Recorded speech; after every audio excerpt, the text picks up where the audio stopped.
and welcome to One Brand, One Voice, aligning channels and content. It's now 1 o'clock. We're going to give ourselves just a couple of minutes. We know some people are just coming back from lunch and might join us a little bit late. So if you could just hang out with us for a couple minutes, we'll get started. Thank you.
All right, Leonie, I'm ready if you're ready.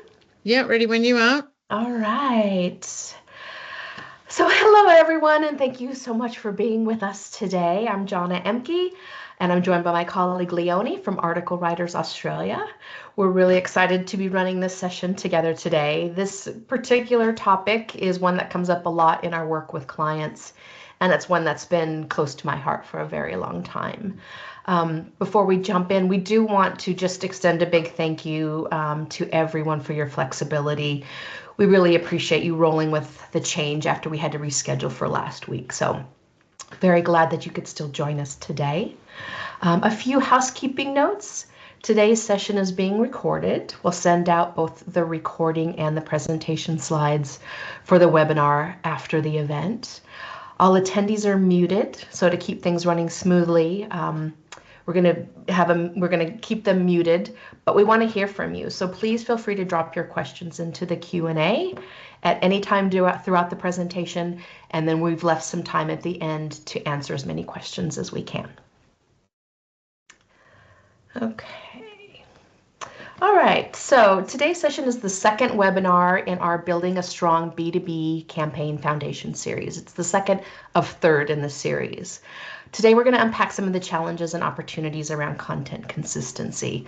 We'll start with hidden costs of having inconsistent messaging, and then look at how things like brand style guides and workflows can help set you up for success.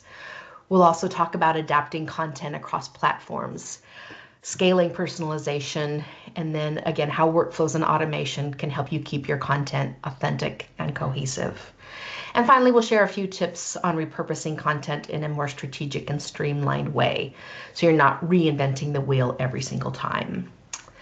All right, we're going to get into it. Now, Leonie's going to kick us off, but before we start on her section, we're going to do a poll. So let me launch this really quick. This will be the first of 3 polls that we're going to do today. We're here to learn as much as possible. So, all right, hopefully everybody can see this now. So tell us about your brand style guide. There's several options here. You don't think there's one that exists. It's currently in production. It exists, but probably needs some updating. You have one and everybody knows and uses it, which is of course the best case scenario. And unfortunately, we have one, but nobody seems to use it. So if you wouldn't mind selecting what is the situation in your organization, we'd appreciate it.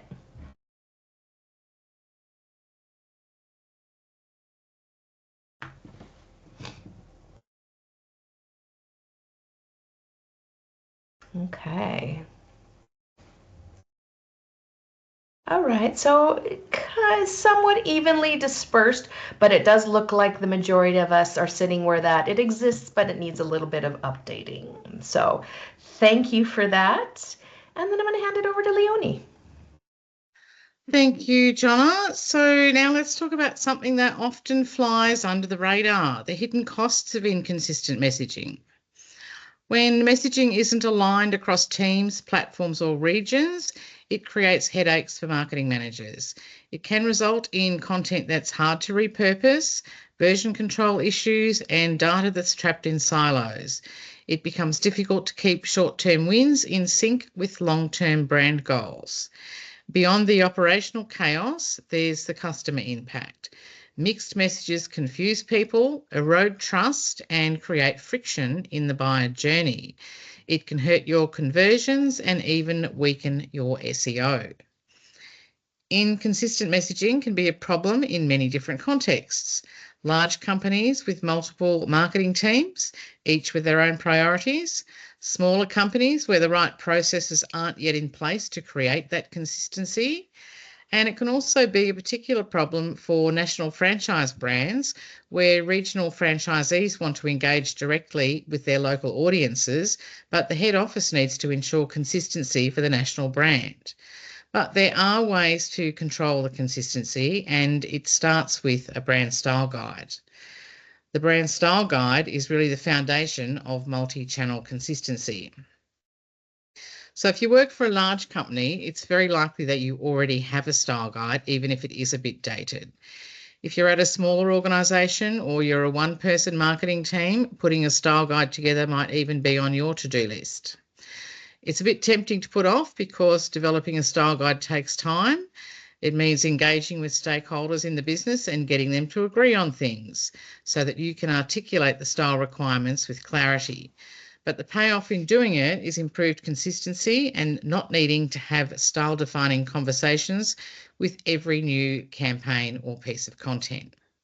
So having a good style guide can help you ensure brand trust and credibility across multiple touch points. It can speed up content production across teams and agencies, prevent tone, messaging and design inconsistencies, and even support AI-assisted content generation while maintaining human oversight. So what do you include in a brand style guide? It needs to be more than a list of rules. It needs to give enough context so that people referring to it understand the rules and why they're being applied. So include information about brand messaging and positioning, such as core values, audience, and key differentiators. Include tone and voice guidelines, formal versus conversational and preferred terminology. Include content formatting standards. Depending on what formats that you use, you might include blog structure, white paper structure, structure for LinkedIn posts. Obviously, visual identity, fonts, colours, data visualizations and slide decks, and a section on AI and content automation rules, where AI can assist and when human review is required. And one very important point that I would like to make, a style guide is of no use to anybody if nobody knows about it or it's not shared when you brief a writer or an agency. So let's talk a bit about briefing, because briefing plays a major role in ensuring consistent messaging. Almost everything that goes wrong with a content creation project can be traced back to a problem at briefing stage. And the most common problem is that the brief was too vague. And this applies whether you're dealing with internal or external content creators. When there's no clear brief, your expectations probably aren't going to be met quickly because nobody knows what they are. And you might end up with content that's too long, too short, it's the wrong angle, it misses points that you feel should be included, or it's not on message. If you haven't set out your preferences, people will apply their own. And you're more likely to need numerous rounds of amendments. So having a good detailed brief doesn't mean projects will always go smoothly. If you've got multiple stakeholders to deal with, they will sometimes push the brief in a different direction with their feedback. Sometimes that turns out to be a good thing, and other times it becomes a case of too many cooks spoiling your campaign. But on the whole, starting with a detailed brief will usually save you a lot of time and irritation. And another important element with the briefing is arranging interviews. If you're creating content that requires interviews, whether they're internal or external, obviously that information should be included in the brief as well. Provide the interviewee's contact details for the writer and make sure the interviewee is happy to participate. Make sure that they're available during the time frame you need them to be available and that they will be expecting the writer's call. So just to sum that up, when there's no style guide and no clear brief, writers will apply their personal preferences and stakeholders who are reviewing the content will use their personal preferences when providing feedback. And the result is inconsistency and additional time required to nurture the content back on track. A good style guide and a clear project brief makes the expectations clear and typically means faster content development and more consistent messaging. And now over to Jonna for our next poll. All right, thanks, Leonie. I will launch our next poll, which will set us up for the next part of our conversation, which is all of those difficult moments that get in the way of easy processes to get your content created. So what is your biggest struggle when aligning your content to your marketing channels? Is it a lack of tools to automate your distribution? Is it just time? There's just not enough time to get all of that optimization done. Is it difficult to maintain consistent messaging across all of your channels? Resources or team capacity? Or just challenges in personalization and then scaling it for your platforms? So if everyone could pick a choice, that would be great.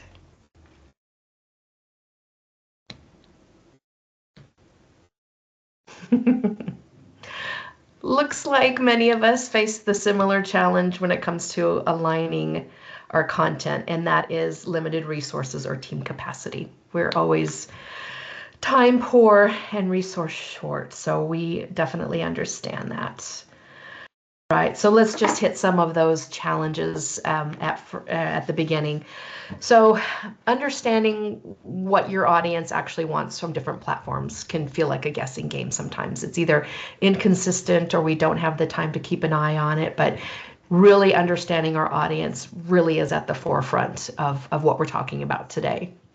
Then there's the struggle of tailoring content because each platform is different. Instagram is a whole different ballgame from LinkedIn.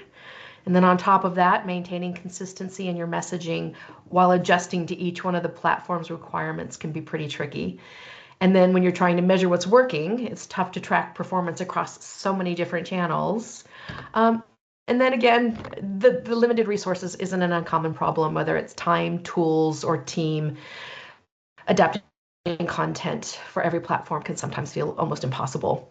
And then, of course, just keeping up with changing algorithms and platform best practices adds another layer of complexity. So we totally get why this feels overwhelming, but we're going to break down some ways to hopefully make it easy for you. Okay, some solutions. So adapting content really doesn't mean starting from scratch every time. It's not about more content, it's about smarter content. So we'll just kind of kick off again with knowing and understanding your audience. It's really key to getting your content right. Each platform has its own culture and preferences and audience demographics, so it's important to really track the engagement and adjust accordingly. This is where analytics and feedback are your best friends. Then get clear on your messaging pillars. These are your go-to themes that reflect on your brand. I've saved myself a ton of time by just having even a mini guide so that everyone can reference those key pillars. It helps keep me consistent across either my internal team or my external freelancers and other resources. Mapping your content to the funnel. Not every post or email or webinar is about selling. Some are about getting your brand on their radar. Others are about building trust. So look at your funnel and tag your content by funnel stage to make sure you've got the mix that supports your buyer as they move through their buyer's journey. And finally, repurpose, don't copy and paste. And trust me, I personally know that this one's tempting, but simply reposting a blog paragraph as a caption, it just rarely lands. So instead, I just kind of pull out the strongest takeaway, reshape it, and then maybe make it into something like a reel or an infographic or just a simple nurture email. So again, it's all the same idea, just styled differently for the space that it's showing up in. Create platform-specific templates. So having templates available for each platform has also made my life easier for both myself and people that are on my team. I've had the best luck with setting up a content library with pre-approved formats. So it becomes really quick and painless, and you don't really sacrifice a lot of consistency. You just adapt what's already been kind of established and has shown to perform. Use a content review process. A quick content check before going live can really save you headaches later. Whether it's just yourself or someone on your team, review those drafts for brand messaging and platform fit before you hit publish.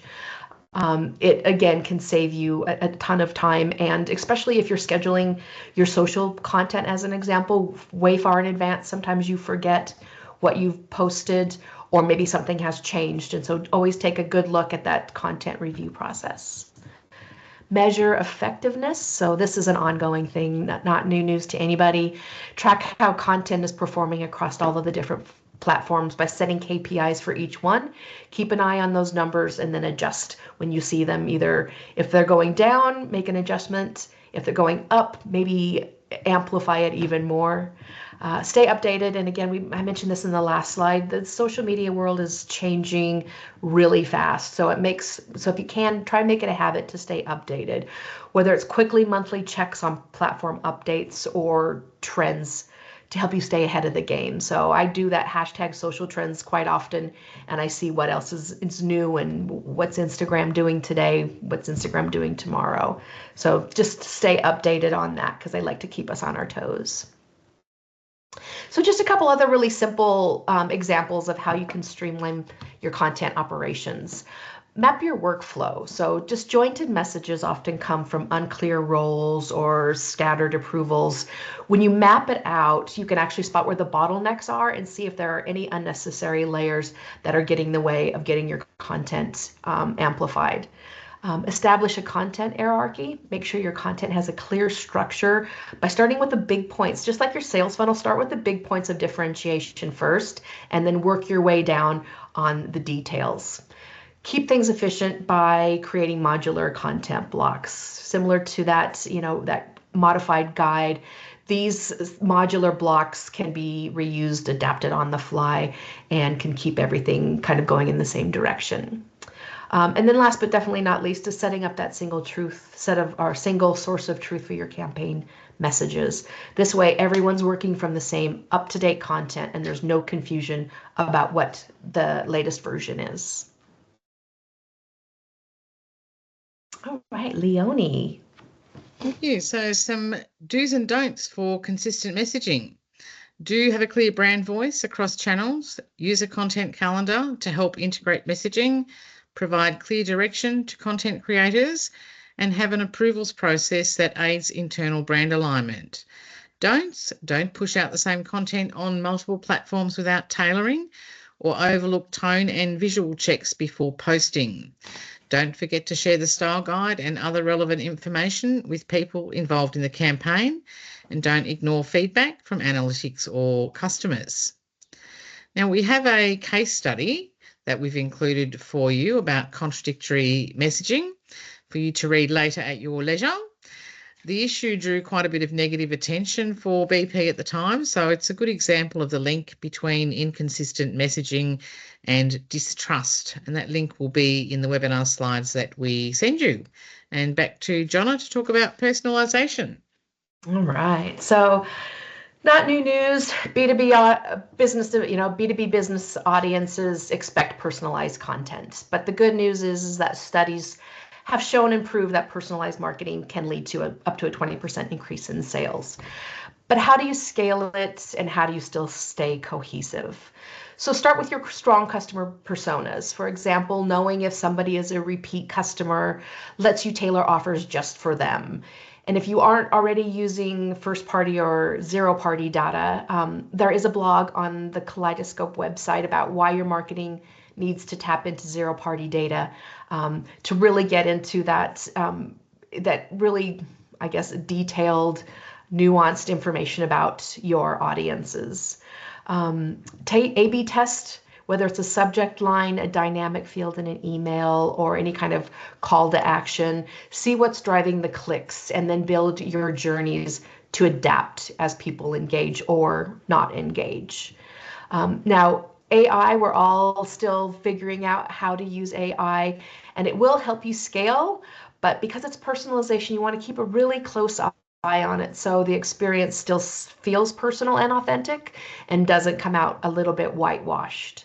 And then use quick polls and surveys to learn more as you go, and then use that to personalize through those interests that they've actually shown by engaging with you. Okay. And then automation. Hopefully you're all using automation because it is one of your best friends as a campaign or a marketing manager. Manual content creation can be a major time suck on either your time or your resources. It can lead to inconsistent messaging, and it makes personalization at scale really complicated and potentially really exhausting. So here's the real benefit of automation. It's not just about saving time. It's about getting all of that day-to-day grind out of the way so you can actually think strategically. It'll help you even when your team is juggling how many things in a day. It really is where you could help get some of this off of your plate. You personalize without manually segmenting every list. And with trigger-based workflows, your content lands where your audience actually cares. So it's not just when you hit send. And the data just doesn't sit there. It shows you where your efforts are working and where you're not, so you can eliminate any kind of guesswork.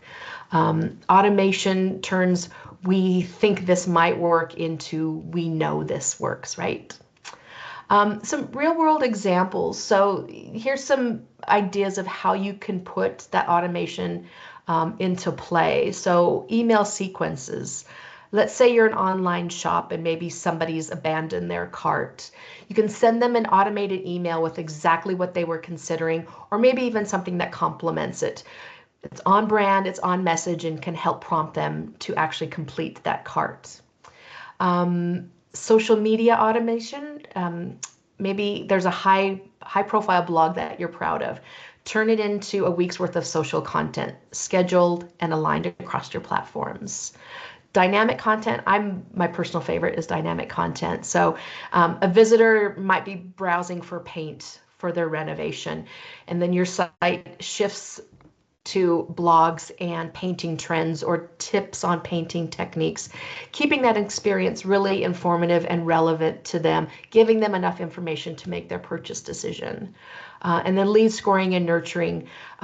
Did someone download a toolkit after your AI webinar? Make sure they're scored and then sent helpful follow-up toolkits that match where they are in their journey.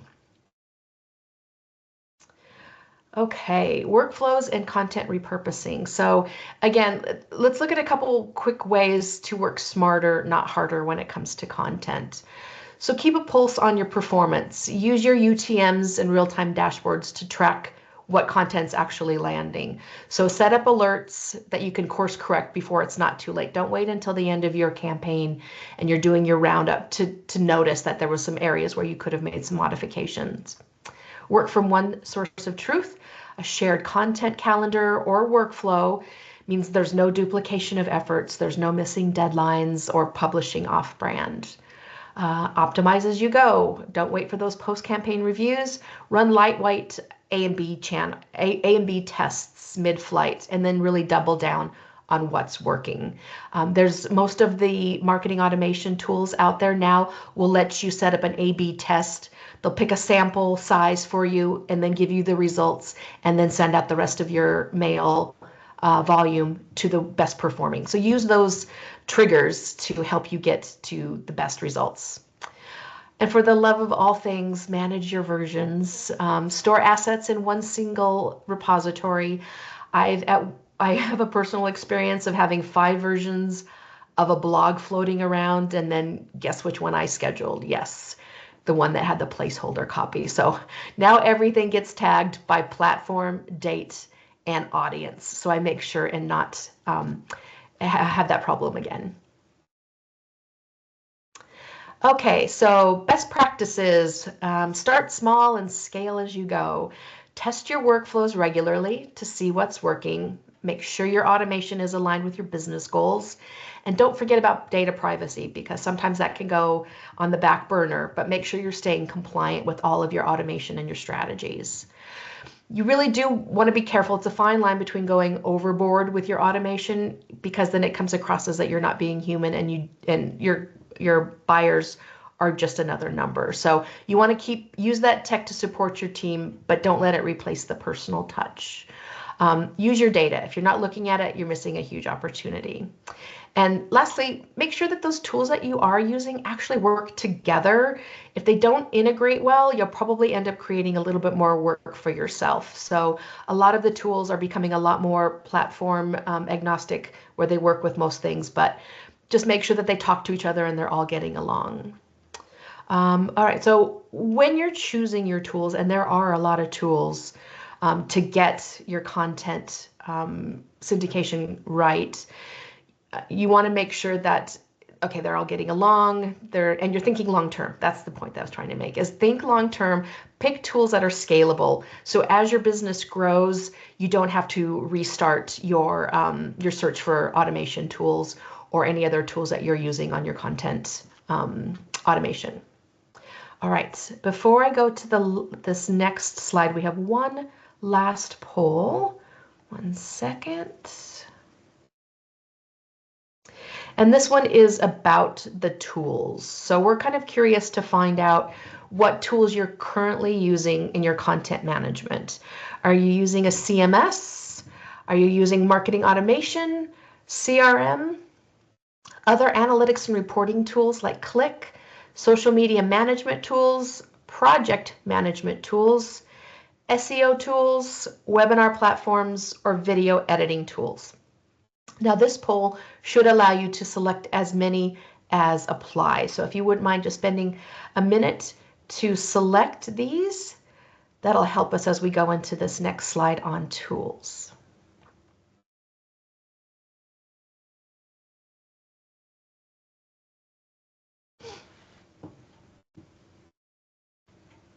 It's good to see that everyone does have a nice little toolkit of tools.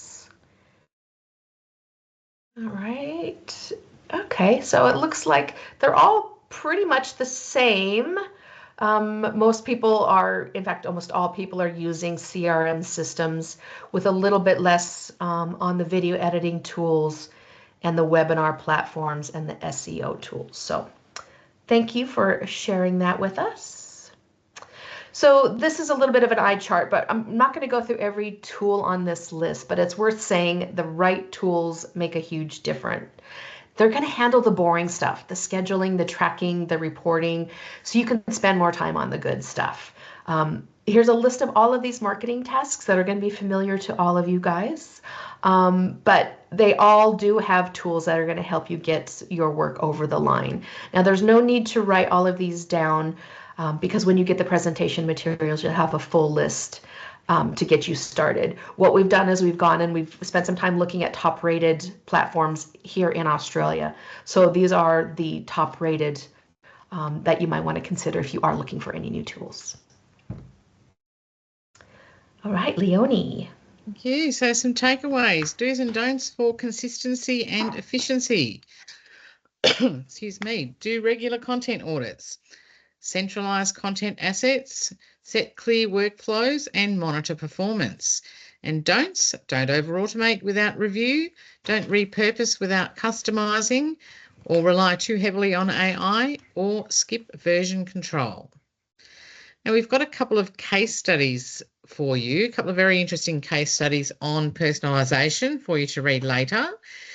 Both of these are centred on companies using personalisation to increase engagement and conversion rates. Both achieved excellent results, and they'll give you some additional context around how these strategies can really make a difference to the bottom line. And back to Jonna. Okay, thank you, Leonie. So Leonie and I like to, at the end of our webinars, kind of bring it all together and leave you with some suggestion on tools to put into action. So before we jump into our Q&A, we have a couple of things that we're recommending that'll hopefully help your content development and management. So if you haven't already done it, kick off with a content audit. Go back, review all of your existing content across your channels. Use a hub and spoke model. Map out your key messages, your audiences, and formats. Keep reflecting on what you've learned through A/B testing and performance analytics, because it is all about continual improvement. And again, you don't always have to start from scratch on everything. This will help you kind of see what exists, and then you can kind of look at the low-hanging fruit and see where you can make some changes and then repurpose it, whether your stats have changed or the industry has changed, and you can just repurpose things more than just going back to the well. And then we mentioned this before, but a creative brief, if you don't have one, super important both for your internal teams and your external team. Excuse me. A strong brief really helps reduce revisions, clarifies expectations, and helps you get better results from your copywriter or your agency. So if you are interested in some templates, Leonie and I are very close and have some favorites that we use. So let us know if you'd be interested in getting some of those templates. We'd love to share some of our best practices. Okay, so we are at the Q&A part of our time together today. Asking everyone to put your questions into the Q&A box if you don't mind, or in the chat. Both should probably work. I do see that there's already one or two in there, so please feel free to start putting those in there, but I will hit a couple of the ones that we already have. So we barely have time to write one post. What's the easiest way to stretch our content across all of the platforms? Yes, so I mentioned it before, start big and then slice it up. So whether or not you've got a webinar or a piece of research or even guest authored articles, which by the way, I didn't mention before, but use that user-generated content as much as you can. If you have a customer or a subject matter expert on your team, recruit their help to get new content created. But take that big piece of content, use those, and then slice it up into smaller pieces. Pull out social tiles, carousels, captions, quotes, stats, tips, those kinds of things. And then you just get more mileage from what you've already made versus creating something from scratch. Okay, let's see. Our team creates content for events and then we just forget about it. How do we make it part of our ongoing content plan? So I do a lot of events, and usually what I'll try to do is build that event content into your calendar before the event actually happens. Usually I'll have somebody that I assign to capture quotes, audience questions, behind the scenes content. That'll usually help inspire you on what content to create post-event. And then after that event, turn all of that knowledge and information into blog posts. Turn your presentation slides into carousels for social media, or create a new nurture email based on what is actually being discussed around the topic that's at your event. Treat those events like content shoots, so they're not just one and done moments. I know after an event, sometimes you're just off and running onto your next project, but leverage that content as much as possible. All right, let's see, I have one more. Okay, how do you determine the most effective channels for distributing specific types of content? I probably would, and Leonie, step in at any stage if you have other bits of wisdom, but I'd start by asking, what is the role of the content in the relationship that we're trying to build? So it's not always just about reach, it's about the context that each channel provides. The same piece of content can do very different things depending on where and how it's shared. A customer success story might feel personable and relatable on Instagram, but if you're using it on LinkedIn, it becomes a proof point for your business impact. So rather than asking where does it go, ask yourself, what do I want this content to do, and where's my audience most open to it? Because the most effective content today isn't just well made, it's about being well placed. Okay, and I think there's one more here. Okay. We run a podcast but struggle to link it back to our products or services. How do we connect the dots without sounding salesy? I can provide some insights. I know, Leonie, you've done similar podcasts before. Do Mhm. you have any expertise on how you've used your podcasts? Uh, Potentially not. I think my podcast really, I like talking to people. I like sharing stories because I think it is all about context and people being able to listen to other people and find what's relevant in there for them. So I think for me, it was very much about that and not so much about selling our services. So yeah, we're probably not a very good example of that. Um, but yeah, if anybody would like to talk to a podcast strategist, I do know one. If you'd like to reach out, I'm happy to introduce you.